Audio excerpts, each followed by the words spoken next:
Okay, now it's my pleasure to introduce our speaker today.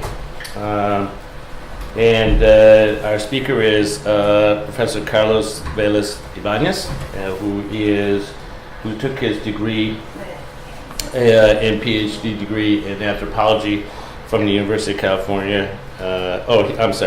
From anthropology from UC San Diego. He's taught at the University of California at Riverside, where he was also a dean.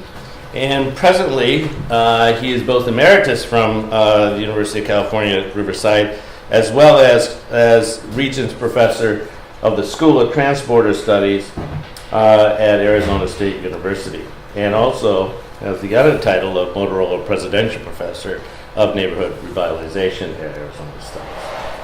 He's published 11 books in English and in Spanish. They include An Impossible Living in a Transborder World, Border Visions, Bonds of Mutual Trust, Rituals of Marginality, as well as others that I have not mentioned. He's one of, I think, America's foremost authorities on anthropology and linguistic issues. And it is today he will be speaking to us on the title of his book, which is also the title of this talk, Hegemonies of Language and Their Discontent,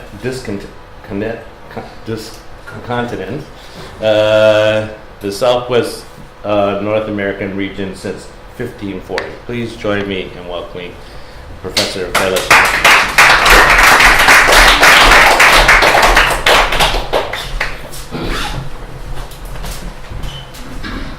Thank you very much. This is the first time really that I've ever presented a book that I've done. Most of the time I just blab about what I think I know. And this work is a culmination of a lot of thinking and a lot of working out issues. And it kind of begins here with this. I knew something wasn't quite right when the bubble-nosed principal yanked me out of the first grade line of children waiting to walk into the classroom in Tucson. He pulled me to his office where he rationalized his punishment by prefacing the swats I was to receive. That it was a school rule not to speak Spanish or any other tongue. I had no idea what this meant at the time, even after the 3 hits with a smooth-ended paddle. He used to impress me with what I didn't understand. I've been trying, I think, to understand this for the next many years that I have lived. Source, me, reflection, and recollection on how to begin this book, August the 30th, 2015. And the reason that I have included this within the book is that I've always held the notion that you should really admit out front what your position is in relationship to your subject and to what you think you know. And it's not necessarily in order to reflect as well as to project your scars, but also to keep you in check about what you shouldn't say. And that is not to go overboard in your pain in order to, in fact, share a particular point of view or to share the information that you're trying to have others read about. So from my particular point of view, your position has always been one, I think, that I've tried to declare both subtly and not very subtly. There are a number of premises to this work, not the least of which is, in fact, Eric Wolf's great work of People Without History. In his 1983 speech to the Faculty Senate of the City University of New York, Eric R. Wolf stated, quote, "It is only when we integrate our different kinds of knowledge that the people without history emerge as actors in their own right. When we parcel them out among the several disciplines, we render them invisible. Their story, which is also our story, vanishes from sight," unquote. For Wolf, parceling out people who have not been afforded the respect of broad and deep historical treatments is an artifact of disciplinary silos, including the rich textures of experience in favor of a Europeanized penchant for reducing populations conquered and studied to types or superficial sketches to be replaced by homogeneously defined states, empires, and nations. Such people, quote, "are thought by many to have no history," unquote.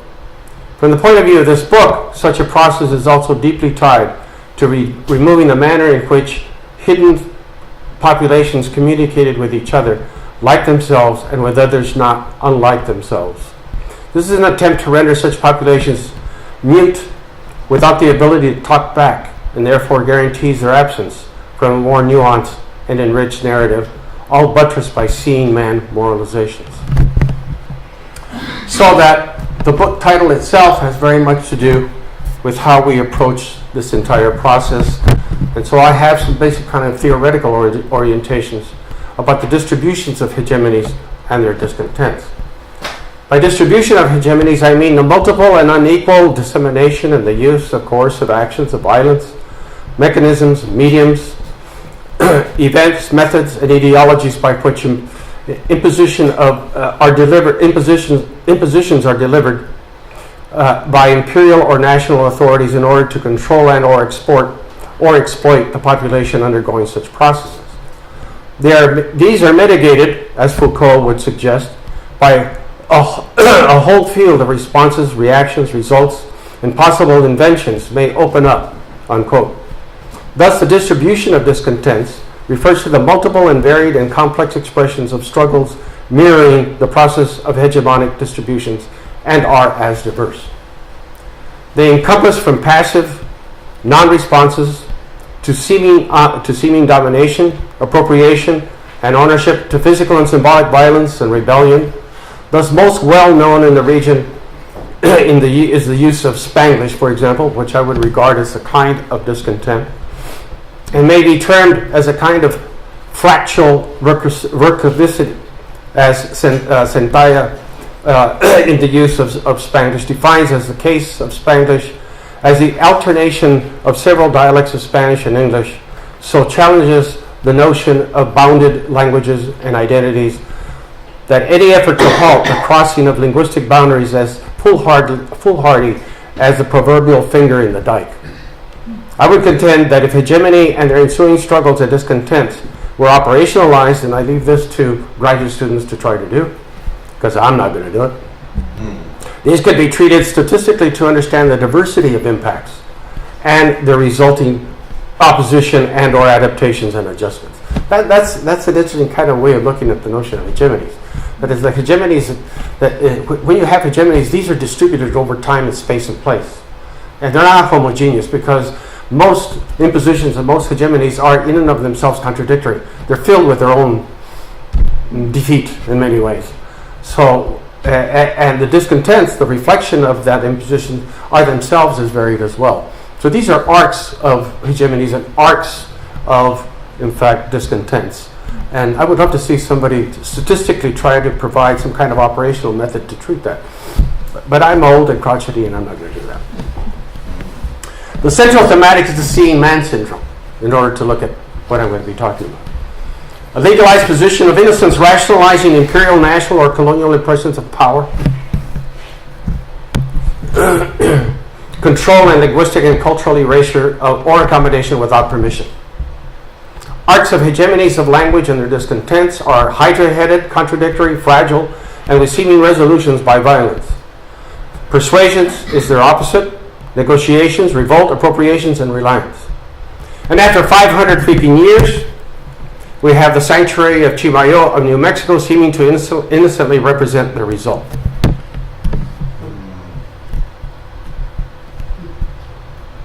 Do I have to comment? The irony of this was done by a Mexican sculptor in Chihuahua, and in fact chartered by a Spanish priest who was the pastor of Chimayo. And so you have here this representation, and of course the word is in English. And the irony, of course, is that you have the stunted indigenous figure in the middle blessing with their feathers, and you have the Hispanic Mexican on his knees in ecstasy, receiving the English word from the cowboy-like figure, all of which in fact is ensconced in the sanctuary by the Virgin Mary up above.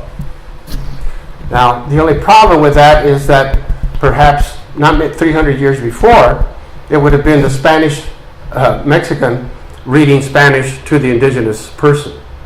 And 300 years before that, it would be the Aztecs doing the same thing to other populations. So in other words, every empire does the same thing. It tries to come in and in fact replace whatever is written, whatever ideological premises the population itself. So this is a process of imperialism of one sort or another. But I also wanted to share with you that in fact this discussion takes place within place and space, what I regard as the Southwest North American region. And it goes beyond boundaries, it goes beyond the bifurcation, because you have to remember and recall that in fact the border is only 2 grandmothers old.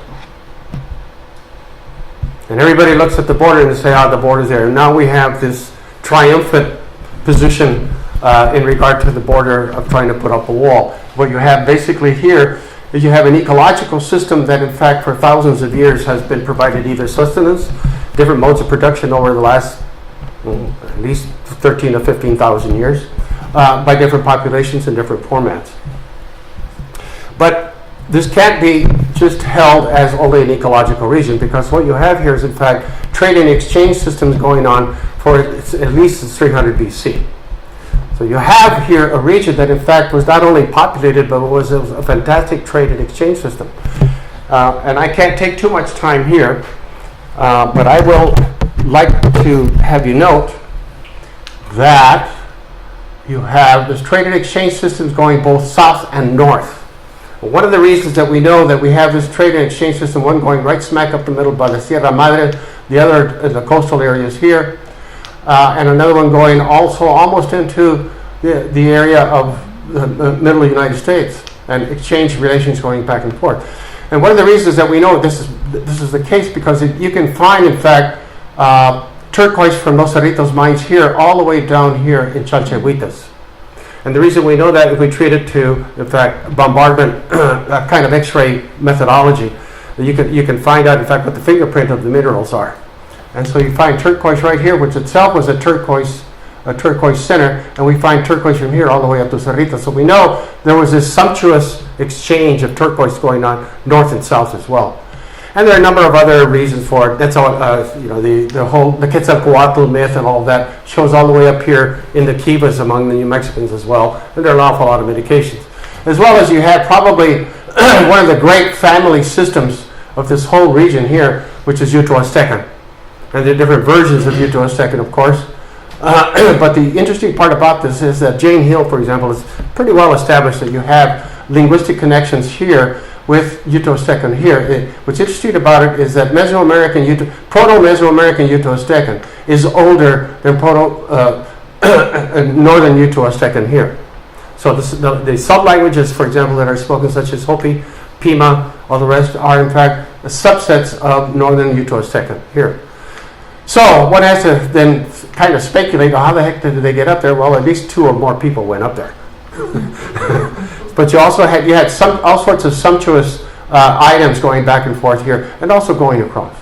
So when you look at this period prior to the arrival of the Spanish, then what you have, in fact, is you have modes of production that are multiple, not just tribal folks or just small groups of band organized people. You in fact have trade, mining, and you have wars and agriculture all together. You have subsistence farming, you have collection farming, you have incipient statelets as well. I mean, you have the great complex, for example, of Casas Grandes in northern Chihuahua, which in fact itself is part of the Mogollon system of New Mexico as well. You have the desert Mogollon, and then you have the mountain Mogollon, and they're part of the same system. You have trade and exchange going on between them as well. And the interesting part of Casas Grandes, which is, let me see if I can finagle this correctly. Yeah, hey, I did it. All right. Casas Grandes is right here. Casas Grandes looks just like this monster here, Tula. Now, Tula falls apart about 700.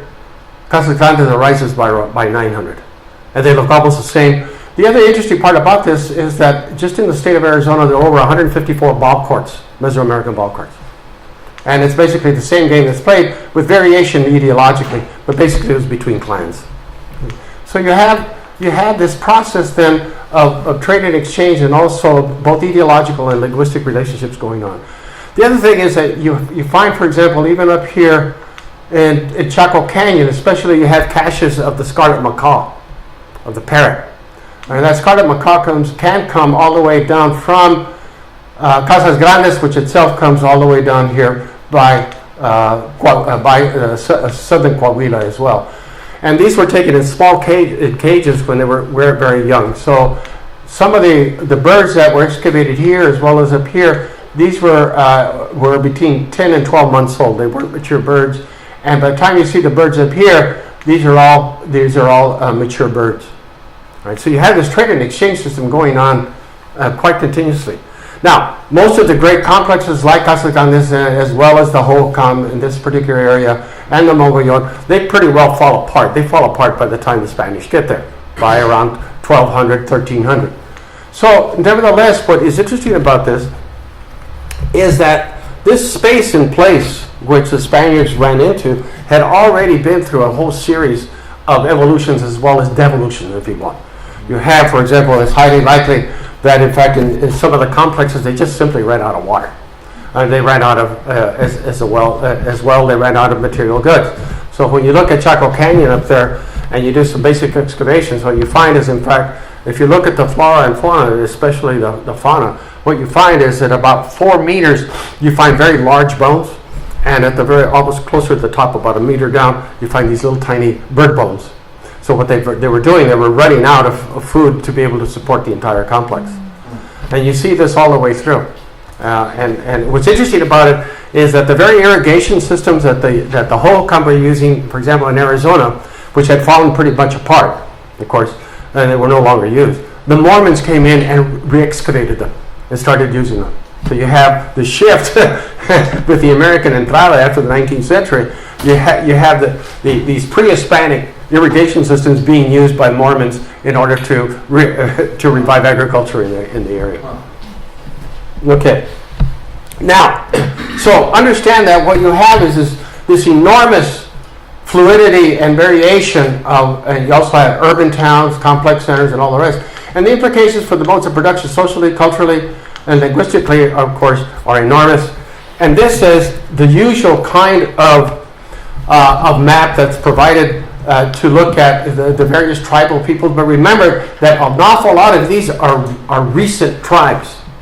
That is, they themselves are devolving from complex systems because the ecological region, in fact, couldn't sustain them, because the ecological region, as you can already surmise, go back just a little bit, is in fact you have this great big humongous desert here, you have this other big humongous desert here, you have this area right in here that's called the Madrillian Archipelago, and there are 32 eco niches within it, each one of them in fact sustaining different kinds of flora and fauna itself. And then you have the plains area over here, but each one of these are eco niches in fact that are cross-cut by riverine systems. And of course there are two great rivers that in fact provide sustenance through all the way up here, and that is the Rio Grande, which falls, where the heck are you?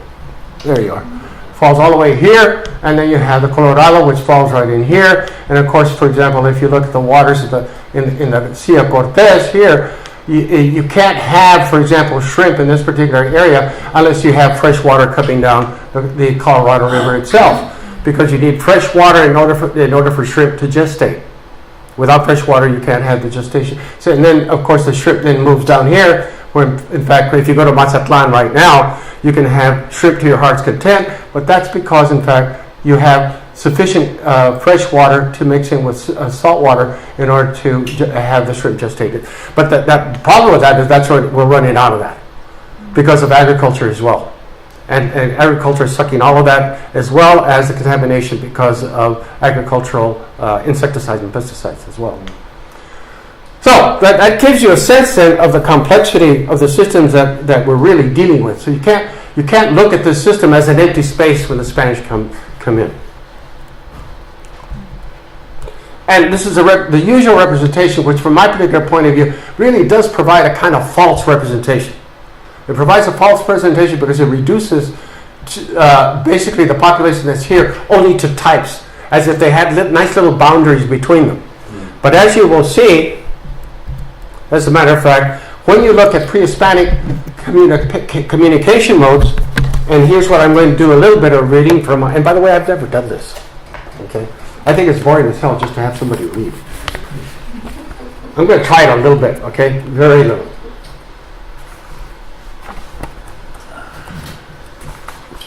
Maybe I'll get you interested in by the book. And of course, you also have trade and war and exchange going on at the same. It's a very fluid and dynamic region prior to the entrance of the Spanish. Okay? All right, here we go. Neighboring tribes had speakers who were bilinguals, such as reported by Father Eusebio Quino in Sonora, who in his long and intense missionary travels reported that the Opatas and the Cocomaricopas spoke very different languages from that of the Pimas, living around present-day Phoenix, and stated, though it is very clear, quote, though it is very clear as there were some who knew both languages very well, quote, unquote.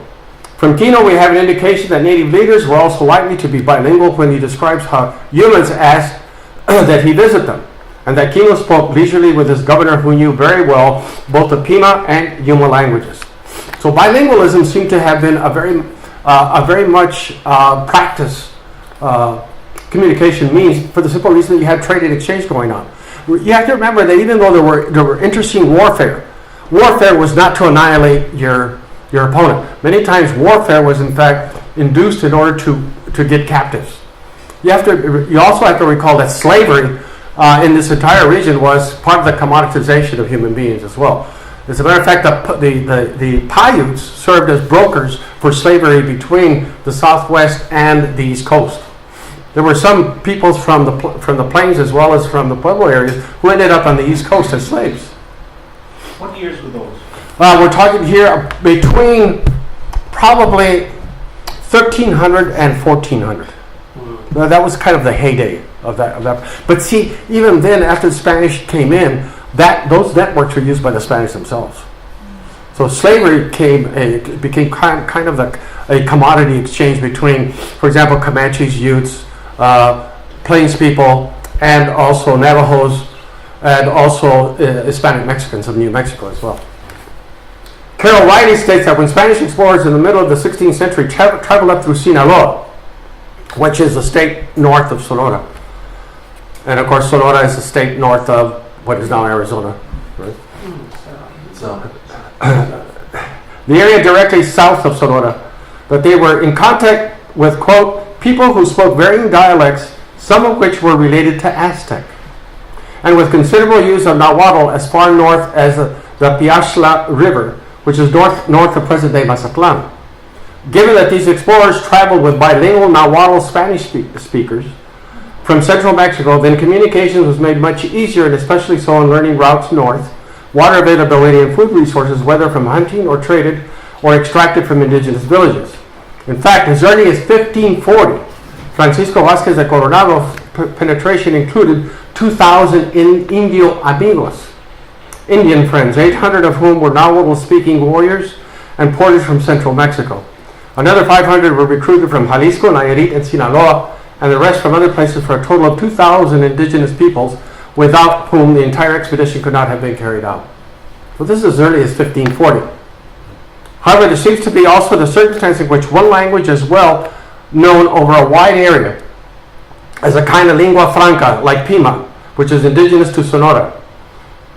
Riley observes the following in describing Cabeza de Vaca's description of the language used by his companions upon meeting Spanish slave traders after almost 8 years of walking throughout the Southwest North American region between 1528 and 1536. Quote, they were speaking a language called Prima Haitu, which according to Cabeza de Vaca, and by the way, everybody knows about the story of Cabeza de Vaca, right? Walked 8 years. Actually, I think Cabeza de Vaca is the first Chicano. I would look at him. Cultural. If you really think about it. Because he became a medicine man on his way.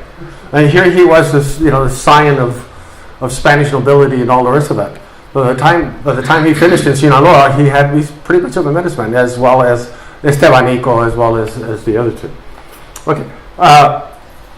Cabeza had been in use by Indians for the last 400 leagues. The statement is somewhat ambiguous, but it meant that over a long stretch of back trail, the Spaniards had been able to communicate in a trade jargon or a lingua franca. The 400 leagues, or 1,200 miles, probably should not be taken too literally. The language itself was most likely Pima. This does hint at a widespread linguistic contact in that part of the world. Now, the other interesting part is besides the lingua franca, you also have sign language. The sign language, of course, was very much from the plains, but nevertheless, you have an awful lot of examples from the Spanish archives, especially Benavides and Texas, David. That you have the communication. They note of sign being absolutely imperative, especially during trade fairs. There were trade fairs that were pre-Hispanic, and they used sign language in order to trade and exchange. As a matter of fact, women were probably the experts at using sign language because they're the ones who stopped wars. And that was the interesting part about it. Now, of all of the means of communication is long-distance telegraph, and that is smoke signals. And I'm going to take just for a minute to have you really appreciate this. When I started reading this stuff in the original documents, I said to myself, "What? This league?" And this is Baltasar Obregón in his history memoir of 1584. He describes the setting and system of communication in this manner. This league, now you have to be really, really in tune with Baltasar's commentary. It's really interesting. This league and alliance was summoned by means of messengers, that is, between statelets, and many high columns of smoke. News of the battle fought by the Senora, that is Sonora group, against the Northern Confederacy was spread for 300 leagues. And it reached Sinaro within 2 days, through the wiles of the devil or through smoke signals. This seems more likely because the natives spend hours communicating with each other, town to town, province to province. Thus, by those signals and messages, the news, as I understand, reached the province of Sinaro 300 leagues distance from Sarawipa in 2 days. So think about this: is that they have these long. Obviously, these were all signaling smoke from atop of bridges. Right? Now, the whole point of this, of course, is that you have this enormous communication link and techniques. In fact, in the Southwest North American region, and today certainly the Spanish. So the Spanish come in, and here we go. And here's where the hegemonies begin. The Spanish imperial means of the seeing man, the pen, the cross, and the sword, and their discontents. And it begins with maintaining their innocence by referring, of course, to their 1573 Ordinance of Discoveries.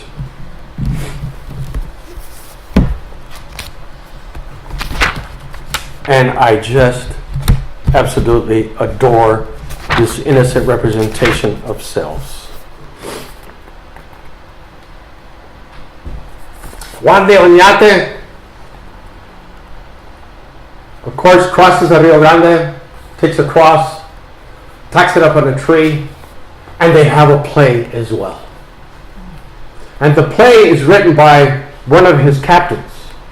And to make sure that everybody gets the presents, not only does he tack up a cross on a tree, he also utters the following: I take and seize tenancy and possession, real and actual, civil and natural, 1, 2, 3 times. So he repeats the thing 3 times. 1, 2, 3 times, 1, 2, and 3 times. And by the way, this is written by his scribe by the name of Bocanegra.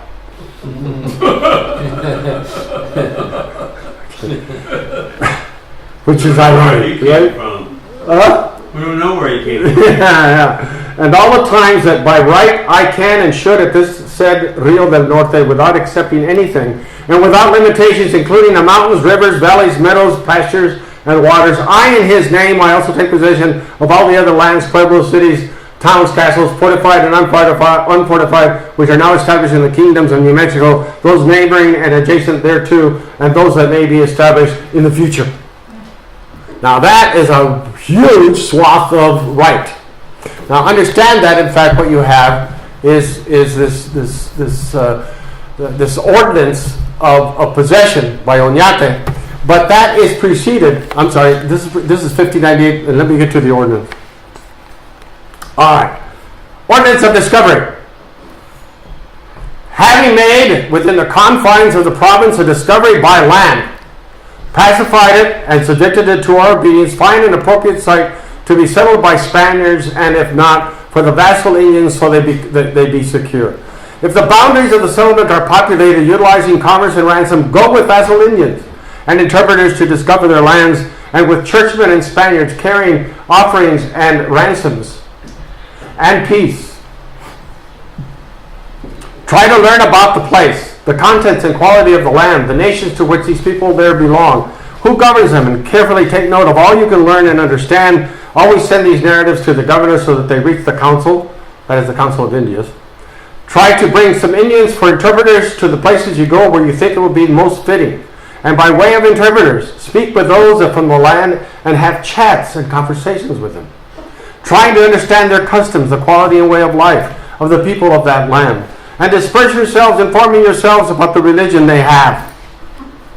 If they have some kind of doctrine or form of writing, how they rule and govern themselves, if they have kings, and if they are elected as in a republic or by lineage, what taxes and tribute they give and pay, and in what way to which persons. And in this way you will know if there's any type of stones, precious things like those that are esteemed in our kingdom. And I call this the approach to Anthropology 101. Which, by the way, they learned from whom? Julius Caesar. And if you read Caesar, in fact, he's the one that gives these exact instructions to populations before he conquers them. And as a matter of fact, they made sure that, in fact, any time they ran into indigenous populations, they waited until they were in the midst of rituals, then they attacked. And they did this constantly all the way through. Why there? Oh, yeah. Why there? I'm sorry? Why during ritual? Because that's when people are less prepared. I mean, think about it. If you're in the middle of a mass, these guys are not stupid. Now, so all these acts of possession, and by the way, anytime they entered any of the pueblos, they did the same thing. They repeated at these acts of vassalage, and they declared, in fact, how they were to behave. And I do want to share this last piece, and then we'll go on very quickly. Okay, here we go. It's 52 to 55, but I'm not going to do that. Okay, all right. Here we go. In company with his lordship, and this is Juan de Oñate, the most Reverend Father Fray Alonso Martinez, Apostolic Commissary of His Holiness and of the Friars of the Order of St. Francis, the Reverend Father Fray Cristobal de Salazar, preacher and teacher of theology in the said order, the beloved lay brother Fray Pedro Veraga. Following them are Vicente de Saldívar. By the way, Vicente de Saldívar is a direct lineal relationship of guess whom? Salvador. To the Saldívar. To the fine humanist, literary figure, yeah. Vicente de Mendoza, Sergeant Major of His Majesty's Army, and so on and so on and so on and so on and so on. Now, they provided in the acts of vassalage that they had the opportunity to become saved. However, if they refused to become saved, they had to be punished. And of course, if some of them chose not to give in, as a matter of fact, what occurred was that they had a terrible battle between the Spanish, including Saldívar's, one of Saldívar's lineal ancestors, at Acoma, and they killed 17 Spaniards. But then the Spanish, being, again, very attentive to their own innocence, had a trial over this rebellion. And they had a trial, and they decided, in fact, that the Acoma were guilty. And so then they attacked them. And of course they captured, well, this is how they did it. It's very, very, very, very, very, very significant, because you see, in so doing, they maintain their innocence. And that's, in fact, that syndrome, the seeing man syndrome. And by the way, that extends not just the seeing man syndrome to the Spanish, but all the way through, even through the American Republic. with different populations. So understand that seeing man notion of preserving your innocence is something that in fact follows through all the way through. Now, that trial by sword only lasted to 1680, and especially the use of force and the destruction of pueblos and the reduction of the population both to disease as well as to warfare. 1680, from my particular point of view, is one of the hallmark events in what I would call continental history. Because in fact, it's this time and the only time that an imperial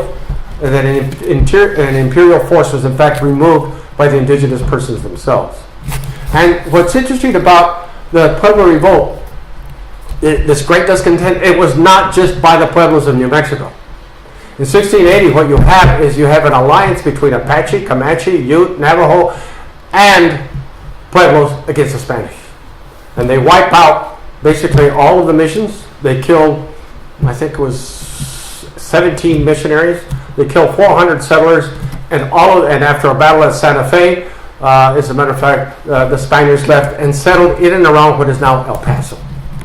Now, what's interesting about that revolt is that every single document, Spanish document, was burnt. So there are no documents between 1593 of New Mexico and 1680.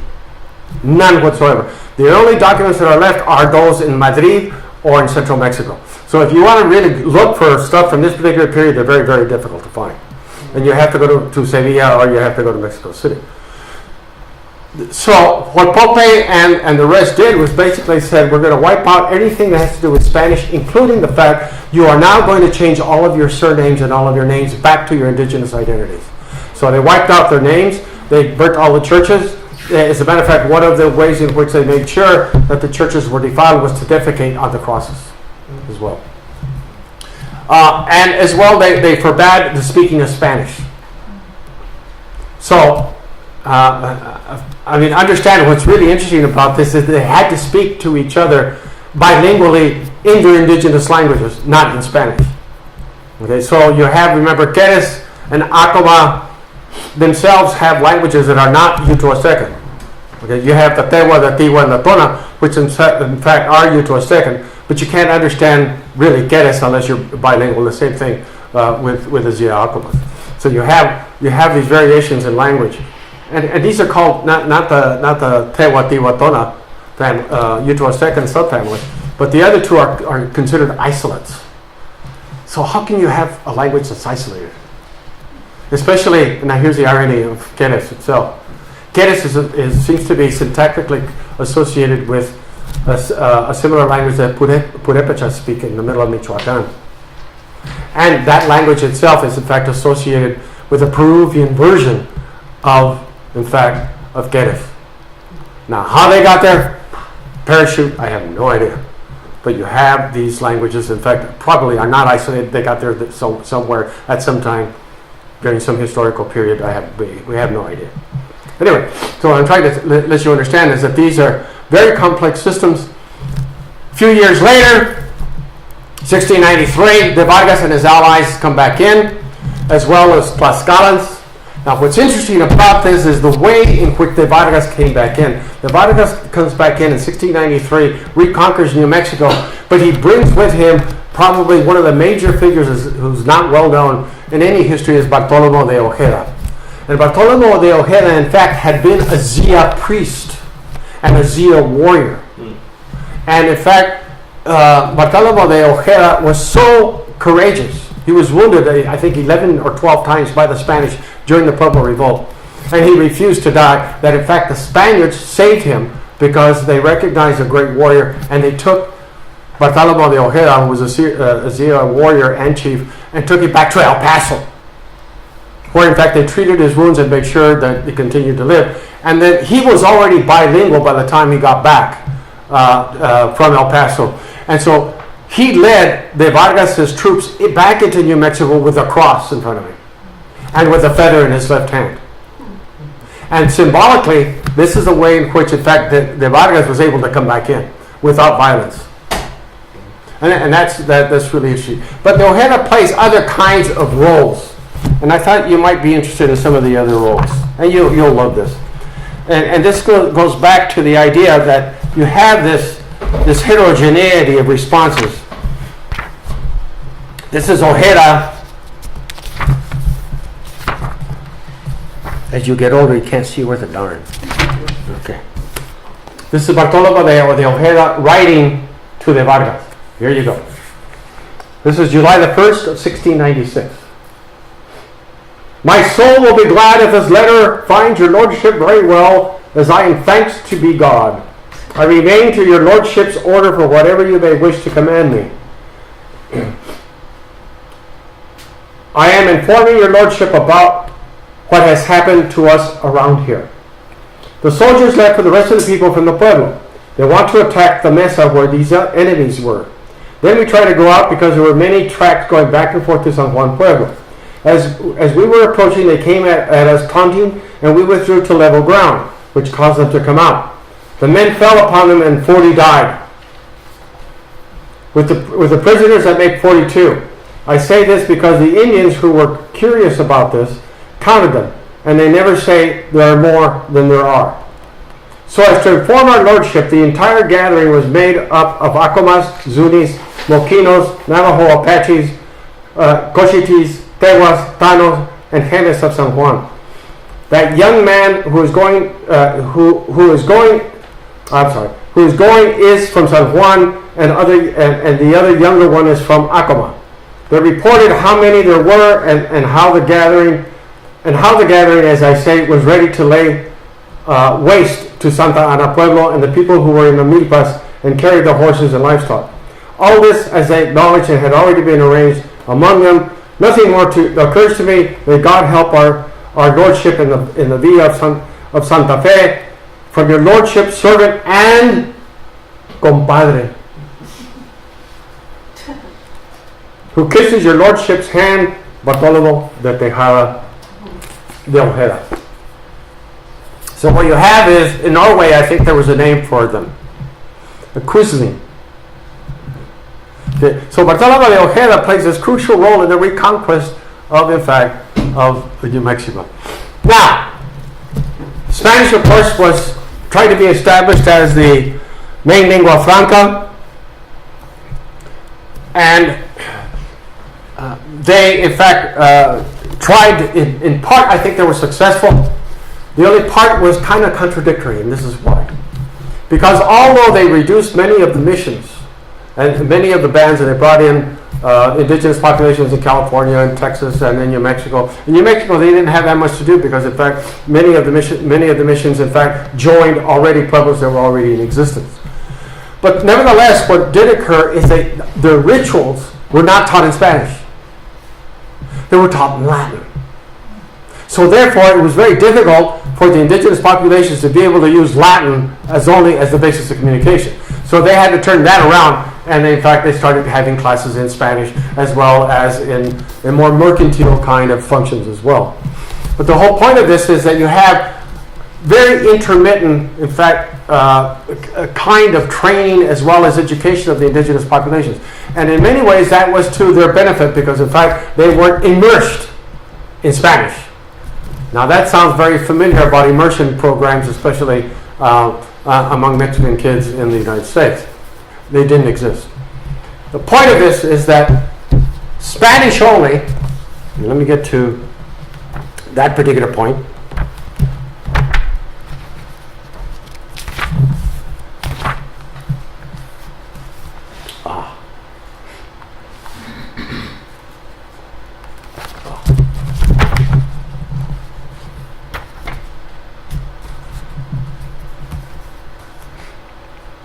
California was a special case in that the lower portion, now known as Baja California, was forcefully missionized by the Jesuits. But few permanent colonies on that peninsula were developed, although the Jesuits constructed 17 missions and 40 visitas. This represented the primary form of European presence until their expulsion in 1768, that is, of the Jesuits. But by 1767, these missions were the carriers not only of religious indoctrination and language, but also disease, which depopulated the lowest part of the peninsula in less than 100 years, from 40,000 to 7,000. So you have to understand that indeed disease played a major role in the reconquest as well. The second important special characteristic is that after exploration from as early as 1542 by the Spanish and English, it was not until 200 years later that the Gaspar de Portola in 1769 moved with a colonization plan to Upper California with an entourage of soldiers, Franciscans, and equipment for supporting the expedition. This was followed by the better-known Junípero Serra, who created a chain of 21 missions from San Diego to Upper California and turning those to the south over to the Dominicans after the Jesuit expulsion. Serra established 9 of the eventual 21 missions, but California had a third important characteristic in the development of hegemonic practices and impacts. Unlike much of the New Mexico and Sonoran and Chihuahuan areas, the focus of interaction between the Franciscans and indigenous populations was a program of linguistic and cultural and territorial disassembly visited upon indigenous children and their parents. This is what makes it very different for California. This focus was such that it was designed to transform the population of pagan native Californians into a peasant class of Hispanicized laborers. This is from Professor Lightfoot, who is here, I think, at Berkeley. Mission indigenous peoples' children were removed from their parents and grandparents. The aim of this was to eliminate continued interactions with their elders. According to Lightfoot, girls between 7 and 9 were removed from the homes to a dormitory until they were married. Some became domestics in Spanish households and learned to sew, among other tasks, which would include washing, cooking, cutting, and cleaning, and all other tasks associated with household tasks. Boys and unmarried men were placed in separate dormitories from which they were assigned laboring tasks as well as religious instruction. They seemed more like concentration camps with floggings, strict time and work schedules, hard work, and roll calls. Coupled with the usual visits by frequent mission epidemics, the linguistic and cultural aftermath appears to have been linguistically and culturally devastating, and it was. But the interesting part about this is that, in fact, at one point in time in the California experience, those indigenous populations that were further from the missions, in fact, started creating almost ethnogenetically a kind of different kind of identity and utilized bilingualism to communicate among themselves as well. And they created almost a confederation of indigenous populations in the California area. And that was a very different kind of phenomenon that occurred in New Mexico and other parts. In New Mexico, what occurred after, in fact, the Reconquest was a kind of modus vivendi between the Spanish and the indigenous populations for a very, very simple reason. The Spanish needed the indigenous pueblos more than the indigenous pueblos needed the Spanish. And that was because of the raiding by Comanches and Apaches. So you have these alliances being created after the Pueblo Revolt against Apaches and against Comanches and against Ute and against Navajos. At the same time, they were trading with each other. And that's the irony, is that you have trading and exchange of not only goods, but very importantly, slaves. You have this massive trade and exchange between indigenous populations and the pueblos themselves, as well as by the Spanish. All right. Then, as a consequence of such a dynamic, is that in fact you have a creation of a new ethnogenesis. And that is the new ethnogenesis of the Genízaros, especially in New Mexico. And these were in fact populations of indigenous persons who had been captured, made slaves within Spanish Mexican households, and then, however, there was in fact a time limit on their slavery until they were a certain age or if they married. Now what occurred is that after they were freed from the households, in fact, they were free to come and go. The problem with that is that they had no group to join until this. And this is an English translation, and of course I don't expect you to read it.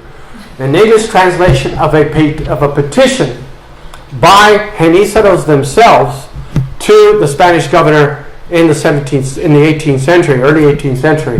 And these are the members of the group who sought to have a formal recognition of themselves as Genízaros.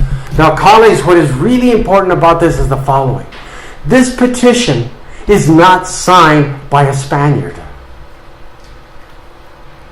You see, because there were interlocutors. There were Spanish intermediaries who did, in fact, communicate with the viceroy and who communicated with the governor on behalf of indigenous populations.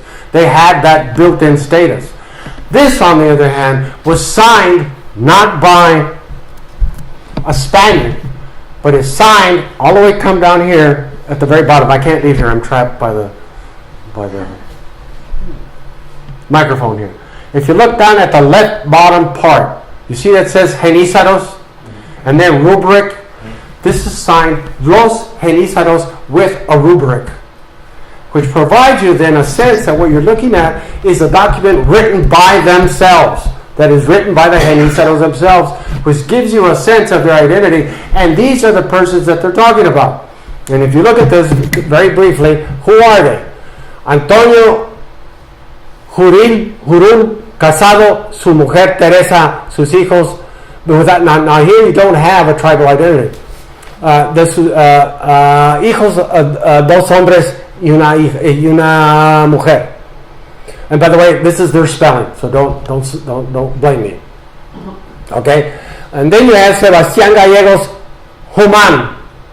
And then the following you have Josef, and by the way, notice the spelling of Josef. Okay?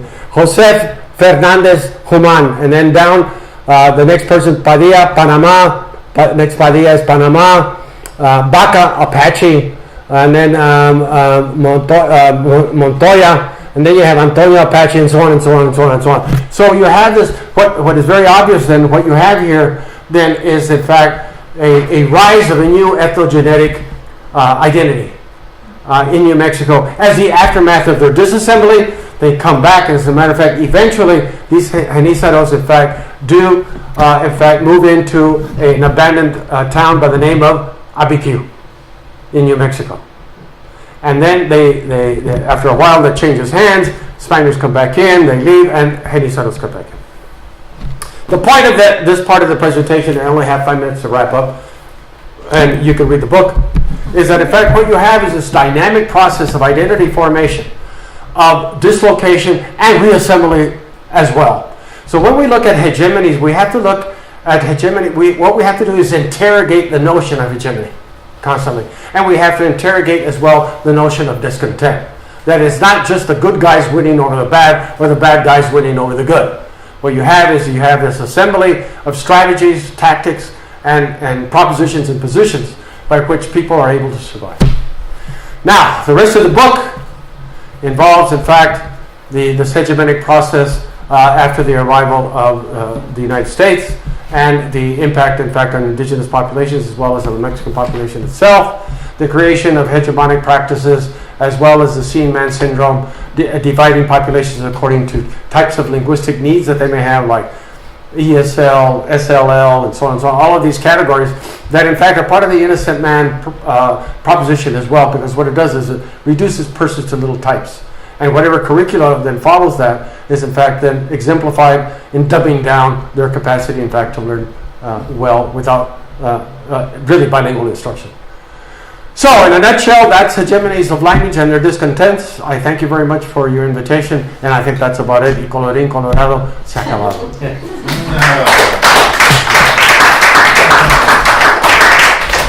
Well, raise your hands and I'll put you in the queue. I have the pencil. I was wondering if, thank you very much, very interesting to me.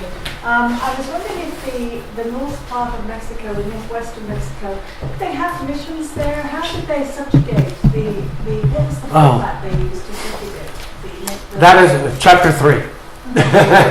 I only gave you half of chapter 1 today. The warfare between Raramuri and other indigenous populations in Chihuahua, for example, continues even to this moment, especially over land. The Raramuri, for example, also at times referred to as Tepeyan, fought a 100-year war against the Spanish. Now, the interesting part about that is that there is a dance, a complex, I call it a complex, that we refer to as los matachines. Okay? Now, the matachines allegedly is a performance of the Moor and Spanish battle that lasted for 700 and some years. Right? But the fact of the matter, it isn't. Because the matachine is, in fact, a version of a dance in Montezuma's court. Now, that dance then was taken back to Spain by Cortes and a number of Tarascan as well as Nahuatl, other Nahuatl-speaking people from Mesoamerica to the court of Spain. And it was danced there. Now that was observed by choir boys. The choir boys took that same dance up and then infused it with Italian opera. Right? Now, Let's see a performance. that dance, the Jesuits got a hold of. And the Jesuits are really smart, as you well know. I mean, they're really brilliant. And the Jesuits then reintroduced the original Montezuma dance complex back into Mexico and used it as a means of performance among the missionaries, among the missions in Chihuahua. Now, the interesting part about it is the Jesuits were kicked out and no other missionaries came in for 100 years.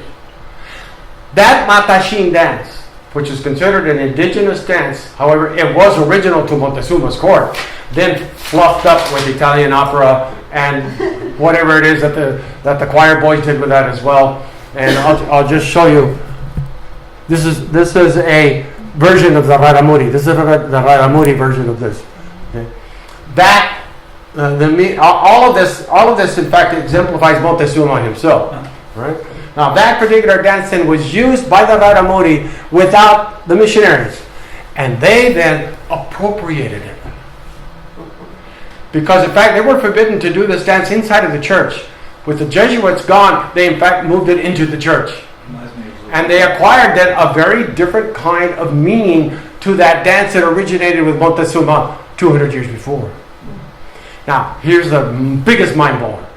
The biggest mind blower is that in fact the Raramuri were dispersed because of mining interest in Chihuahua and in Zacatecas. So they in fact fled to the upper ends of the Cañón del Cobre and that whole mountainous area in Chihuahua. This dance then, or this complex, is in fact performed in all of the small towns, all the way around. And at least twice a year, they regather in some of the largest towns and bring the best dancers from all of the smaller towns, and they dance in the larger towns themselves. What that does is that it cross-cuts the divisions created by geography, and in fact continues an ethnogenetic identity forced out because of mining in that area. Wow. Isn't that neat? Yes. So to answer your question, again, it's another example of the way in which discontent there can be is a process of appropriating the masters, and the masters, if you want, narrative, and you turn it into your own. And this final example of that, I wish I could show you all this stuff, but I can't. And this is the Bernalillo matachines. And what's interesting about the Bernalillo matachines is that their dance is almost exactly alike as the Chihuahuan matachines or the Raramuri matachines. But in fact, here you have violins playing. In the Raramuri, it's basically drums. Right? But in this particular case here, you have Montezuma as well. But this is La Malinche, and this is shifted now in terms of meaning. But what's interesting about it is that all of this is done in Spanish. Now, what's significant about that? What's significant about this is that, in fact, this particular performance in this complex in Bernalillo, as well as throughout New Mexico, in Hispano-Mexicano towns, is a way in which to do what? Maintain cultural identities. And that's what performance does here. Okay? Yes. So following the discontent, there's resistance. The resistance that you mentioned being the only one, and following this strategic, tactful, and so forth. What explains their ability to have won over the Spanish? Was it the Pueblo Revolt? Yeah. You said it was the only one, the exception. No. Why did it- No? No, as a matter of fact, there were revolts going on. After 1680, there were at least 140 revolts throughout the Southwest North You said America there region. was some, I think you mentioned something about it was unique. Oh, what's unique about that is that forced the Spanish to change their approach to the Pueblos. How? Absolutely. Okay, how? How? Because in fact, they came to rely, the Spanish came to rely on the Pueblos for protection. Okay. And it's only when the demographics started to change, then that reliance wasn't as great. But the other thing that was very important is intermarriage. And that is the intermarriage. But by the way, northern New Mexicans deny. They think they're all Spanish. Yeah, we're Spanish. Unless you ask them, unless you start speaking in Spanish, they're no longer españoles. They're not españoles. Son mexicanos. Okay? So you change the language and the identity shifts. So they use Spanish for the benefit of folks who are not like them. Yes? You show that there are trade routes all the way from Yeah. Chichen Itza all the way to Chaco. What kind of animals do they use to do this with?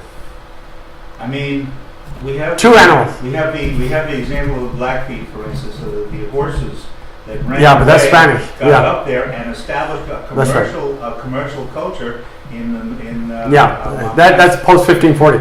yeah. But yeah. so what kind of animals did they Dogs. before? Dogs. Dogs. Dogs and the back. Wow. Dogs and the back. But you got to remember, these were not Mexican Chihuahuas. But did they? No, these were large, load-bearing dogs. You could ride on them. No. Packs. Well, No. riding would be a very important part. of the See, conversation. but here's the interesting part about it. A lot of this trading was down the line trading. So they would trade from A to B to C to D. So it wasn't one. I mean, you're talking about 2,000 miles. They say the same thing about the Silk Road. The myth that people went all the way, and they didn't. Yeah. They had their little region. That's correct. So what you have these points of contact, right? And also you have to remember there's two huge rivers coming through. You have the Rio Grande coming through, and you have the Colorado, and you have all of the. You have the Gila. You have a number of rivers that, in fact, going east to west and west to east, right? So they knew all. As a matter of fact, what's interesting, right outside of Ures, Sonora, right now, there's still a trail that people have identified as some of the original trails that the indigenous populations used from Mesoamerica all the way up to Chaco. That neat. Okay. Yes. How would you summarize the arguments or one of the key arguments in your book in one or two sentences? Oh, gee, one. Sorry, to do that, but This would be a surprise. Well, the key argument is, I think, don't look at hegemonic practices as being singular or homogeneous. Without at one point in time or another convincing sufficient persons who are under the spell of hegemony to be legitimized. But the problem with that legitimacy, it in fact it's innocently projected as if it were normal and therefore accepted. Okay? But see, my point is always, nobody asked you. Nobody asked for your virgin. Nobody asked for your language. Nobody asked for your vassalage. Nobody asked you. So that discontent then reflects that. But as well as how much hegemony is always filled with its own contradictions. I mean, you had, for example, Eusebio Kino created some of the early dictionaries between Pima and Spanish. Okay. Kino, for example, was also a mathematician and an engineer. Brilliant guy. But he also lashed people when they escaped.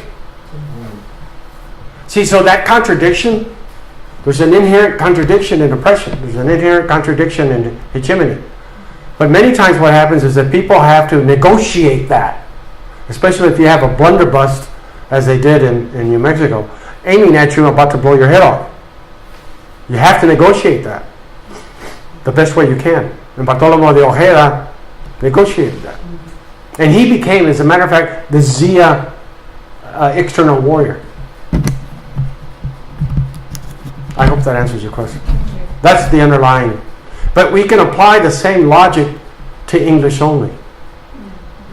You can apply the same logic to the intelligence tests, and the book takes it up, to the intelligence tests that were utilized during the 20s and the 30s and the 40s on Mexican children. It reduces them down to a type. Or in the 50s and 60s, which made them culturally deprived. So these labels, through a pseudo-social science technique of categorizing kids according to types, ultimately culturally, what was the name then? Culturally retarded. I mean, these are all labels that were used on Mexican children and created curriculum that dumbed them down. And it was only the brilliant, in fact, that were able to surpass that. And they joined the average student, the average non-Mexican student, and these are brilliant kids. Those are the ones that survived. So the damage is enormous, but the discontent is as well. And Foucault was right. Although, Foucault, I think, is really interesting because he does reveal layers of stuff that normally an awful lot of us really didn't consider prior to this.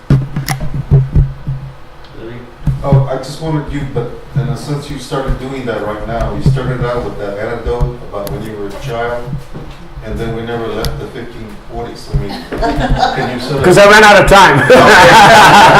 Can you sort of... Yeah. Can you sort of Yeah. tie that? Yeah. The tie is the tie. Oh, I can't be here. I forgot. The tie.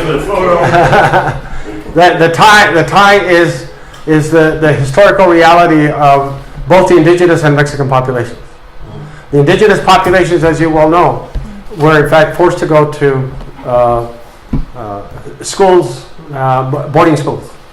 And these children then were placed in a position in which they were culturally and linguistically forced to change and to move, including Hopi girls, for example, who had their pubescent knots. They took those off. The young men had to cut their hair, and so on and so on and so on. So there was a physical requirement of shifting your identity between you were as an indigenous person to an American version of what you needed to be. Right? And that lasted all the way through until there were a series of in fact, hearings that were held as early as 1905 that, in fact, spoke against that. Mexican children were basically put in English-only classes, period. And so where I was placed, for example, even and we're talking here about the late 1940s, I was placed, in fact, in what was called a 1C program. Even though I spoke both English and Spanish, and I wrote in both languages by the time I went to the first grade. And yet I was placed in a 1C class in which it was really dumbed down English. You know, cat, mouse. Now you would sit there and say, God, cat, mouse. You know, mouse you, lady. And so now here's the interesting part about that's also in the book.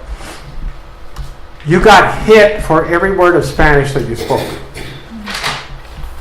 And this particular principal had a baseball bat, because he was a baseball player. And he shaved the ends of the baseball bat so that it was about that thin. And it got wider. And then he poked holes in it. So when he hit you, you made these circles on your butt. Right? So what we did as a kind of an adaptive process is that we then named the king and queen of the week of who got hit the most. But the problem with that is that although it may adjust your temperament a little bit, it really pisses you off. Now, the flip side of that is that some of the teachers would protect us against the principal. That is, they would move us behind them. And so I think the only reason that we didn't become racist was because of those teachers, because they protected the innocent. So that whole process then of dumbing down the population lasted from at least 1910 all the way through the 1960s. And the Chicano movement then is explained in part by the refusal to accept that any longer. We didn't accept it after World War II when the guys came back from World War II, from Korea, from Vietnam, and so on and so on. So this conflict constantly about language is one that we've had to deal with since the 19th century in different forms. And many times by this innocent man presentation. Well, if you learn English, you're going to achieve. But the fact of the matter is, look at this, you guys. Real quick, like. Look at this.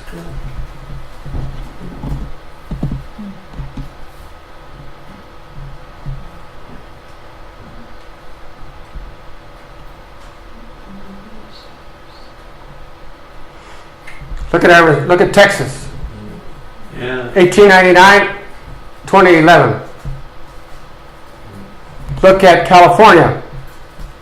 It's the same percentage. Larger population, but it's the same percentage. Arizona. So what does this tell you? That in fact what you're dealing with here is a racialized interpretation of this population, as well as of the indigenous population. Indigenous populations suffered greatly because of linguistic and cultural oppression. And so did Mexicans. And so what I end up, I'm sorry, go ahead. Once in 2000, I came back from New York with a doctorate in bilingual education to find out that bilingual education had been outlawed. That had been erased. And we had to deal with a similar kind of thing in Arizona. And as a matter of fact, they just reduced the so-called English immersion from 4 hours to 2 hours last week. And California got rid of that last year, I think. Just a point of clarification. When you talk about your main Before that, could she ask a Yeah, question yeah. there? Well, I might be turning to something. Okay, then look at Just because it's such a crucial part of your argument that we need to get that it's not, hegemonic practices are not singular or homogeneous. I mean, they're complex and heterogeneous. But like to what? Are you saying like within the hegemonic model, that I guess I want you to specify the contribution that you're making to the field of contesting why we need to expand that. I'd like to have a graduate student take up the notion of the distribution of hegemony and the distribution of discontent and operationalize it. You better than anybody else can do that, by the way, since you're a numbers character. Yeah, that's the next level. He's not a graduate student anymore, though. Yeah, but he's got but he's got graduate students who can do it. Intermediary. Yeah. That's right. Which side are they on in the line? It doesn't matter if you're an intermediary. So I think my question is around, because we didn't quite get there in the talk.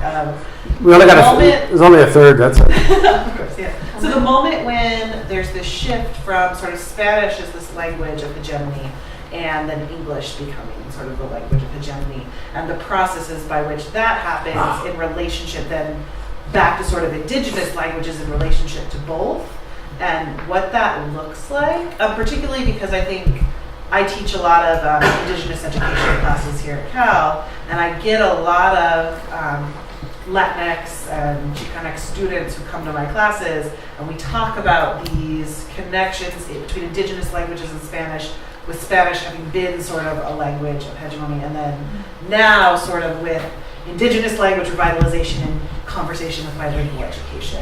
And my students really struggle with thinking about those connections in relation to that, so I'd love to hear you speak to it a little bit. Mexicans are both oppressors and oppressed. We're part of history. You can't deny that. You can't remove it. So you have to really problematize the historical relationship. That's what you need to do. Okay? And once you do that, then it becomes very clear. And there are no bad guys. There are no good guys. These are historical processes of struggle. Right? And these historical processes of struggle are not nicely packaged. Bartolomé de Tejada. Well, I'll give you one. Here you go. Gente de razón.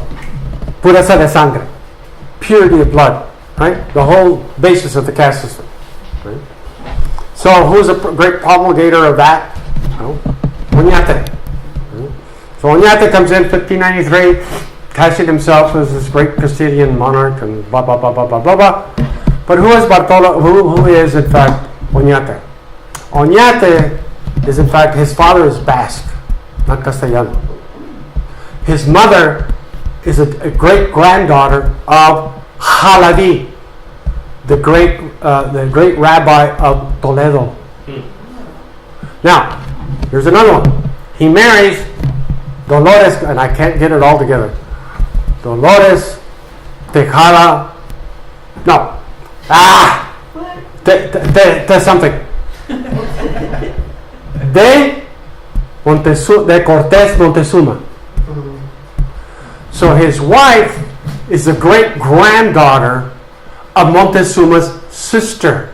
That sister had a child with Hernan Cortés. And their great granddaughter then marries who? Juan de Oñate. And their children then are what? Oñate, and I wish I could remember the because there are two surnames, and I don't remember. Cortés de Montezuma. And